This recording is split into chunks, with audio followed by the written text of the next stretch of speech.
Hello ladies and gentlemen, and welcome to another episode. Right off the bat, you can tell that I'm not using any, I'm not using the mods that I'm used to using, and that's because of the simple fact that sadly they do take quite a performance hit, and almost a very noticeable one, especially when your crafts get up into the 800, 1000 part range. So I went ahead and ditched them, and now I'm using just HyperEdit and of course Kerbal Space Engineer. Kerbal Space Engineer. Yeah, okay.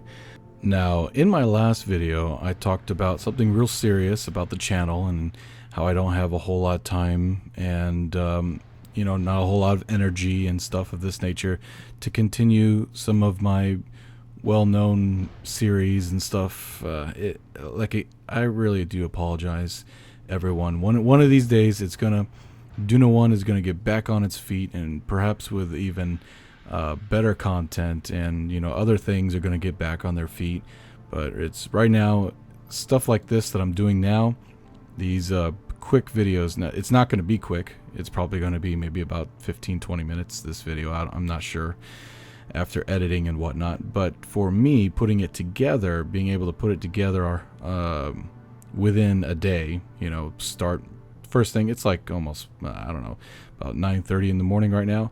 And by the time I'm done putting all this together and everything is out on YouTube, it's probably going to be freaking 9:30 at night. So that's actually quick. That's actually fast when you're talking about editing and putting together a video. I read all of your comments, and there's still comments pouring in, and a lot of you have given me the option of looking at Patreon. Now, I do know about Patreon. I kind of looked at it before, but I wasn't too convinced about it. But I went ahead and gave it a second look, and I looked at everybody's I looked at other videos of YouTube of other people using Patreon. This guy right here, this computer guy, he really went into depth about Patreon, and I would encourage you to give that video a look. There was a few things that kind of worry me about Patreon, but at the same time, I think I'm going to go ahead and do it anyway. If anything, it's a step forward, and if you're going to move forward in life, you have to take the first step, whether it be shaky ground or sandy ground, or hopefully not quicksand, but you have to take that first step, or else you're just going to stay in the same spot. And that goes with anything when you're talking about life. Also, something amazingly wonderful happened in that previous video, is that Scott Manley, the man, the myth, the legend, actually commented on the video and brought up some really good points, and I completely and utterly agree with him. And it tickled me to death when I went online. I was tired. The day was over with. Finally, there was some things that happened that day. One of the guys that I know got into an accident with one of the pieces of equipment. But that's a whole nother ball of wax and can of worms. Don't want to get into that. But yeah, I opened up my YouTube and went inside, and all of a sudden, poop, there he was. I saw his picture there. I saw his face first in the comments. I was like, what? I looked. I was like, holy crap. Holy crap. And I started, getting all fanboy about it.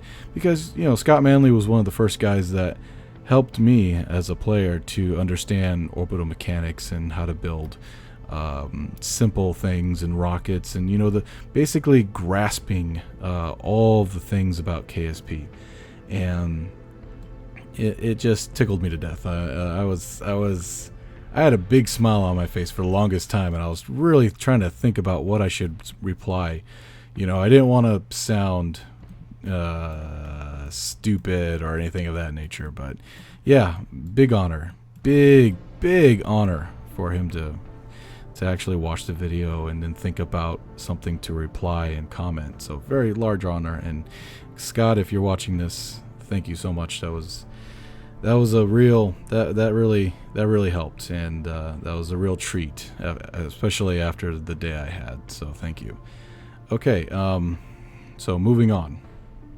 Right off the bat, if you can tell, I went ahead and went to settings and took the ground crew out so that I could get more performance out of those large part count vehicles. And yeah, so here's hoping for Unity 5. You know, I've got you gotta hope. You just gotta hope. All right, so if you don't know already, Macy Dean came out with a new video, and it showed a brand new ship that he built for the Resistance, I guess you could say. So he's going to go out there and he's going to fight, and I'm really excited to see where this series goes. Anyway, well, it got me thinking. You know, you, my subscribers, have seen me build spaceships before, and I've always teased you, and I do apologize, I've always teased you with spaceships in my videos and weapons and stuff of this nature. And I've never really showed you how they work or how to build them, except for maybe the fighter. Now, this is the fighter that I was referring to. I built it a while ago, before 0.1 came out. Not 0.1, excuse me, 1.0 KSP came out. And yeah, I built it, I put all the things together, and I went out there and blew up some stuff. Now this fighter, I'm looking at it now, there are a lot of things that I would actually change and update. It is kind of old. Yeah, it is kind of old. I definitely would look at bringing the part count down, 147 parts.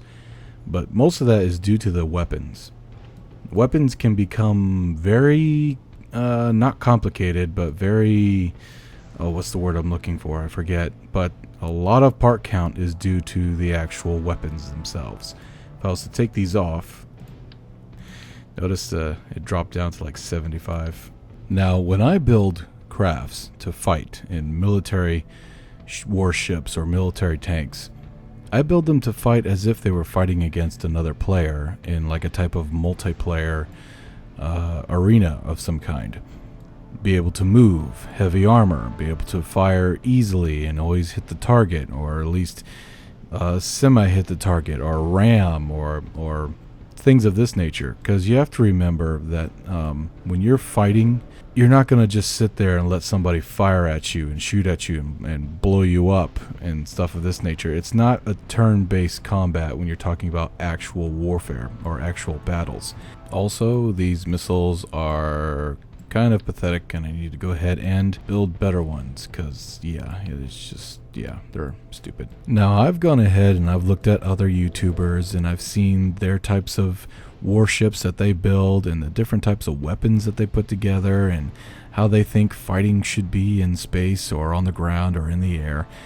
And a lot of them use mods, but for those who don't use mods and they build their own weapons and their own system, a lot of their ships are, well, flimsy and crunchy and very easily blown up, and their weapons are semi-accurate at best and not very powerful. I mean, if you're going to fight in space, there are a couple things you need to know before you even attempt to take out somebody else. Now remember, a lot of these YouTubers, they are, because of the fact that KSP is not multiplayer, at least not yet. Hopefully when Unity 5 comes out, that'll change. But, and I know they have mods for multiplayer, but, you know, they're crappy at best. But when you're fighting, a lot of people, they make it so it's like turn-based. They get into position, they fire. If it hits, it hits. If it doesn't, it doesn't. They switch over to the other craft, they get in position, they fire.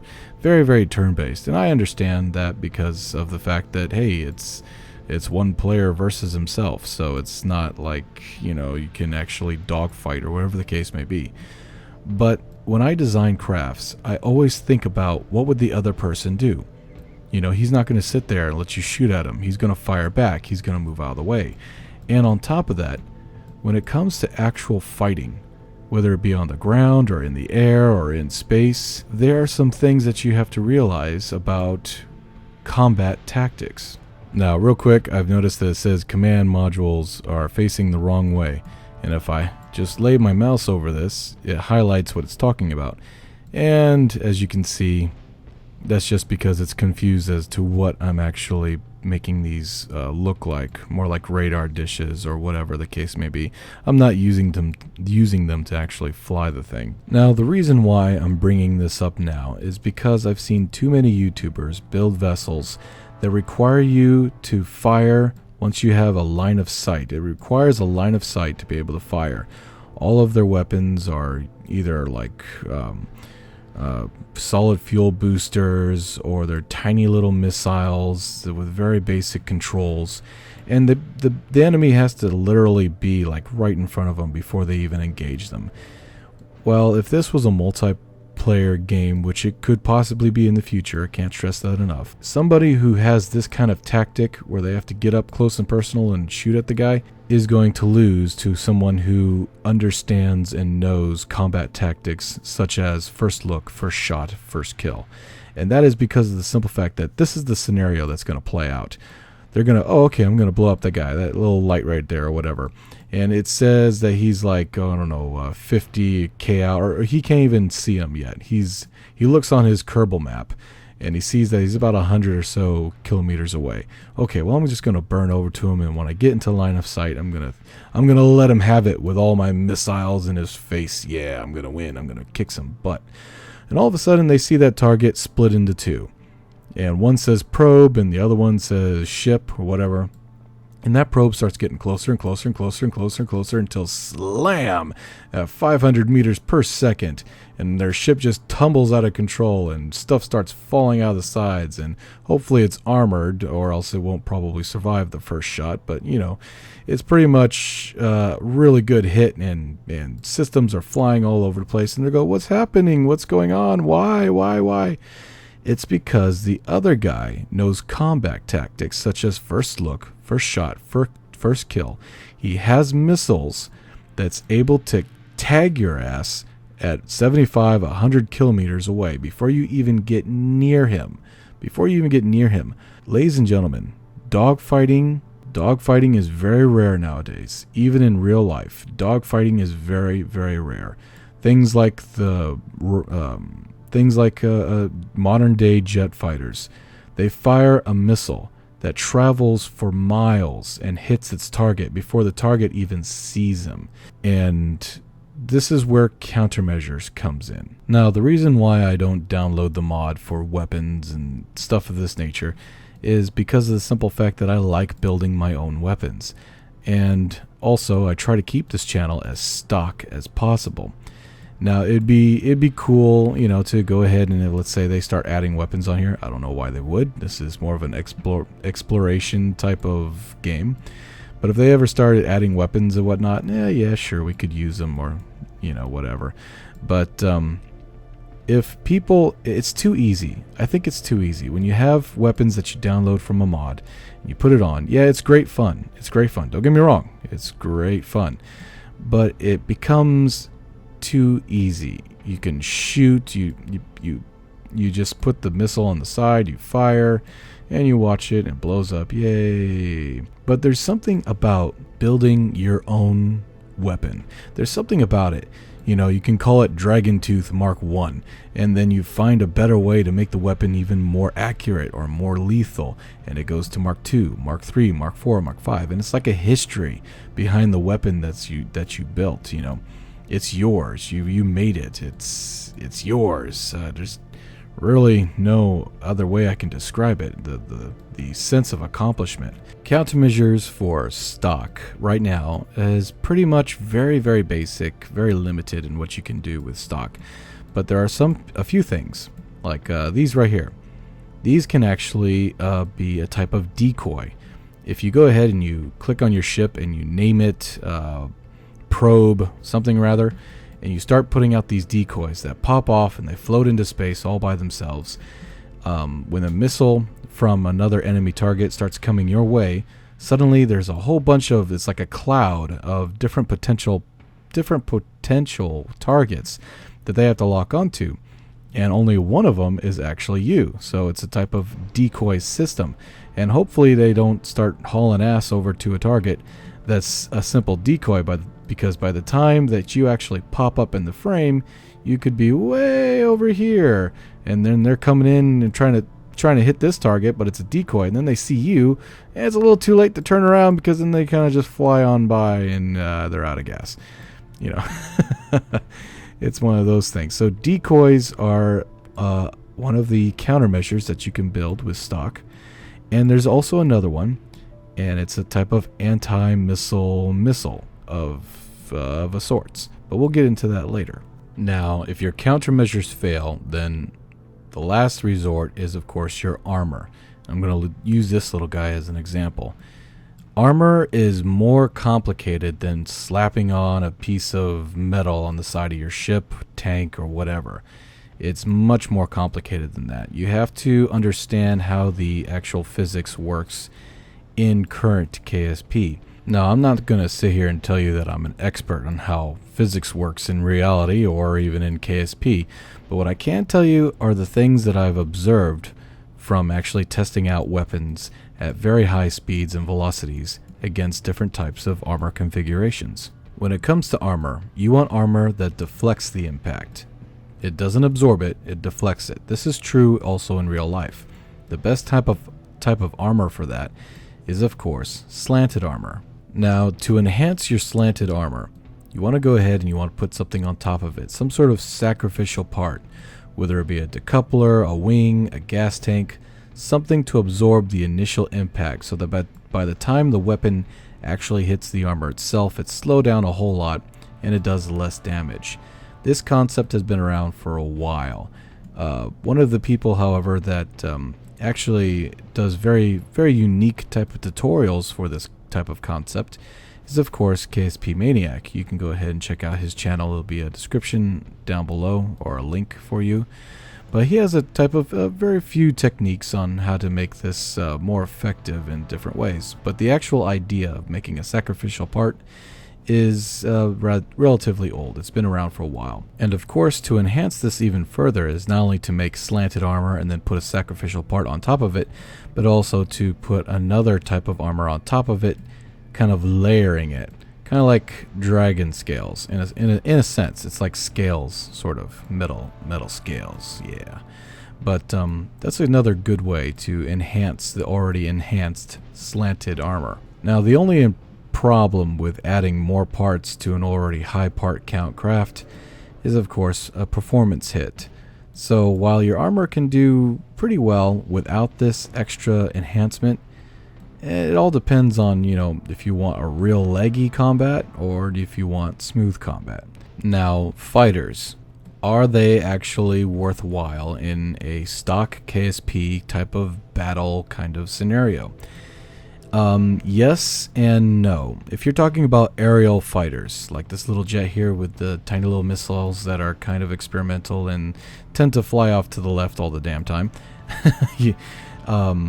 the answer is not really. Fighters that fight other fighters are hard to make. You have to build missiles that are plentiful because of the simple fact that they are pretty much deadheads. You fire them and they have no real control of where they go. Maybe they can fly straight for a little while, but the target craft that you're going after is going to be nimble. He's going to be moving around. So the actual missile, like in real life, would have to follow the target and tag it. Now, as I said before, when it comes to actual real life dogfighting between two jets, dogfighting is very rare. It happens. It does happen. Don't get me wrong. It does happen. When a aircraft fires its very long-range missile to take out something that's miles away, but that other aircraft has countermeasures, and of course it fires its missile, and this aircraft has countermeasures, back and forth, till finally they become they get into visual range, and then it turns into an all-out fight with their cannons firing, with their short-range missiles trying to tag the target, and maneuvering at high Gs and trying to dodge the other person. It does happen. Don't get me wrong. Dogfights do happen. They're intense, and may the best man and best fighter win. But 9 times out of 10, a lot of times they just fire their missiles, and they tag the target before the target even realized they were there. They might pick them up. That's where stealth comes in. But of course, KSP, we don't have to worry about stealth. But if you can see the target before it sees you and fire and tag it before it even realizes you're there, That's how you win battles. That's what most of the crafts nowadays are built in real life. That's what most of your military vehicles are built to do. To be able to fly in there and tag a target far, far away before it even sees it. But Vaos, what about hovercrafts? Aren't they superior because they can hover around and shoot at targets and stand still? Well, that's the problem with hovercrafts being weaponized, is that they do just that. They're meant to stand still. They're meant to hover. So when it comes to actually fighting other aerial combat, if you have a jet per se that has a slew of weapons on it, or deadhead rockets, it can actually come up to one of these hovering crafts and shoot at it while it's hovering. You try to move out of the way. Maybe you can kill power. Maybe you can engage power. Maybe you can hover in a nice little tight little area or something of that nature. But hovering in stock KSP is pretty much your sitting duck. You can try to fire as many times as you want as the craft is coming, but remember, this craft, being a jet plane or whatever, can move around. It moves around, it aims, it fires, and it moves around again, and you're just kind of hovering there, and whapow, boom, you're down for the count. Hovering is great for landing in tight spots. It's great for transportation. For actual combat, maybe versus land targets, such as tanks or armored cars. Maybe versus ground targets. I would use hovering for ground targets. But for actual aerial combat, it's like a helicopter versus a jet fighter. Not the best of ideas. Now, one thing about atmospheric crafts is that if you really want an effective atmospheric craft, the best thing to do is to turn it into a type of bomber. Bombers can take out land targets, they can take out bases. It's really nice. They can take out turrets like rocket turrets or missile turrets or whatever the case may be. It's very, very effective. Now, while stock vanilla fighters aren't really that effective against other fighters, what they're really effective against is if they're shooting down a slow-moving transport or a slow-moving bomber of some kind. Now, these type of targets are fairly easy to destroy when it comes to actual stock vanilla weapons and stock vanilla fighting and all this other good stuff, because it's very nimble. It can get behind that slow-moving transport or combat bomber or whatever the case may be and shoot it down, because it's not moving around, it's not nimble, it's not trying to move out of the way.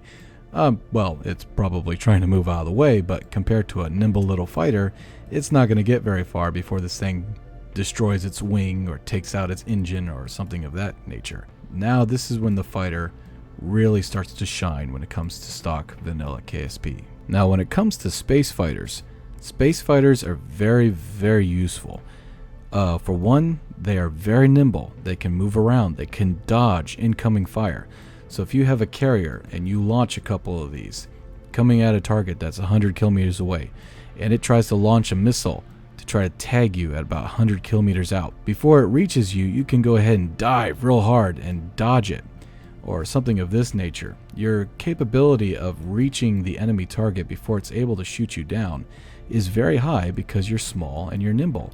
And once you get there, now we're talking. The long-range missiles that a lot of ships have won't be able to really do much damage to a fighter that's buzzing around it and trying to find all the little weak spots to shoot its little missiles in and take it out and disable it or whatever the case may be.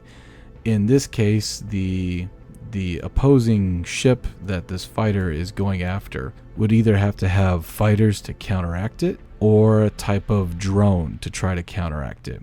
Either way, it's going to be a dogfight and it's going to get messy. Now, when it comes down to space fighter versus space fighter, it gets a little hairy. You're going to have, it's not like atmospheric crafts. You're not going to be able to turn around just by pulling up or down.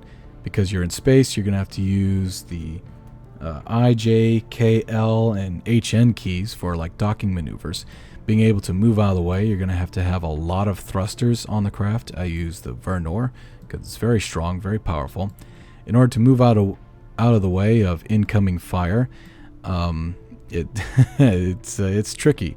It's going to be very, very tricky for a fighter versus fighter, but it can be done, and it could be a lot of fun. Also, you're going to, for the best fighter, I think, versus another fighter, will be one that's super maneuverable, can take a hit. In this case, all these wings right here are not just to make it look cool, even though, hell yeah, it looks really cool. But these wings are actually sacrificial. If an I-beam rocket hits them, well, they'll pop and break off, but they protect all the actual internal mechanisms that make this vehicle work. Also, what makes a successful fighter is, of course, your ammunition, or more to the point, how much ammunition you have to fight with. In this case, there are 14 I-beam rockets on this thing. You can either have them fire 2 at a time, which is what I've got set up here, or you can go ahead and set it up so it fires 1 at a time, giving you more flexibility, more chances of hitting the target. Now, of course, the ability to aim your weapons are a big factor. If you can't aim, then these weapons are no good to you. For instance, I have sights on this fighter. If you want, I'll go ahead and link the video below. You can go ahead and check it out, and these sights are very useful. So just a really quick recap. The best fighter that's going to win any fighter, space fighter combat scenario will be one that can move quickly, can take a hit, has plenty of ammunition, and of course can aim that ammunition with deadly accuracy. Now you might be asking yourself, well, with all these space fighters and spaceships and bombs and long-range missiles and stuff of this nature and jet fighters and bombers, what role does an actual ground combat vehicle have in military stock KSP? Unlike flying vehicles, ground vehicles have a constant presence on the terrain that they're on. Flying vehicles, well, they have to burn fuel in order to stay aloft, whether it be in an atmosphere or on the surface of like a moon or something. Ground vehicles are key when it comes to holding land, or a base, or some area of value. Sure, you could probably take a fighter jet and blow up some stuff and then land at that area and hey, I have a presence here. But a landed fighter jet compared to a combat ground vehicle, there's no comparison. You'd have to get that jet up in the air as fast as possible, or perhaps maneuver it in such a way where it's aiming towards the ground vehicle. But even then, ground vehicles are normally heavily armored and would probably be able to withstand whatever the jet could throw at it at ground level. So the jet would pretty much be a sitting duck in that case. Whereas a ground vehicle, like I said before, it not only is it a constant presence, but it's also a constant ready to fight presence. Another great thing about ground combat vehicles is if you run out of missiles or rockets, then you can resort to ramming, and that is one of the biggest things about ground combat vehicles in stock KSP is their ability to ram other objects, whether it be parked SSTOs, rockets on the launch pad, a base of some kind, other vehicles. But yeah, the whole ramming aspect of ground vehicles is big for stock KSP. It's one of their primary fighting capabilities, is the ability to run into another vehicle and try to either disable it, flip it over, or destroy it altogether. Now there is another concept I'm playing around with, and that is stock power armor. I haven't seen any stock power armor reviews over in other channels, unless I'm missing one, and I do apologize if I am, but all the power armor that I've seen on other channels are pretty much modded out the ass. But stock power armor presents a challenge because of course you can't make anything move like legs or whatnot. So this thing pretty much slides around, kind of skids around like he's ice skating. If I can get it to work right, because it has a couple of bugs. But basically it can act as not only a ground unit, but it can hop on top of buildings, find little corners that are very hard to get. I wouldn't go against the tank with this thing. No, it would probably get murdered. But, you know, for smaller craft, a type of light defense, in a sense. Now, a lot of times, I will see people using this kind of concept of missile weaponry inside their stock KSP. It's okay. There's not a whole lot of control. And sadly, like I said before, a lot of times it's meant for line of sight firing. They'll line up and then they'll activate the engine and they'll fire it off, and hopefully it'll hit something. It's not the best. It really isn't. Okay, well, sadly, that's all the time we have for right now. Hopefully I'll have time next week to make a video about how to make a proper missile for space as well as atmosphere, as well as talk about anti-missile missiles, and then maybe give you a tour of the new Star Dragon that I'm working on. Well, ladies and gentlemen, thank you so much for watching, and thank you so much for your support. And hopefully I can get that Patreon up and running. And well, yeah. Alright, well, I am Vaos, signing off, and have a good night.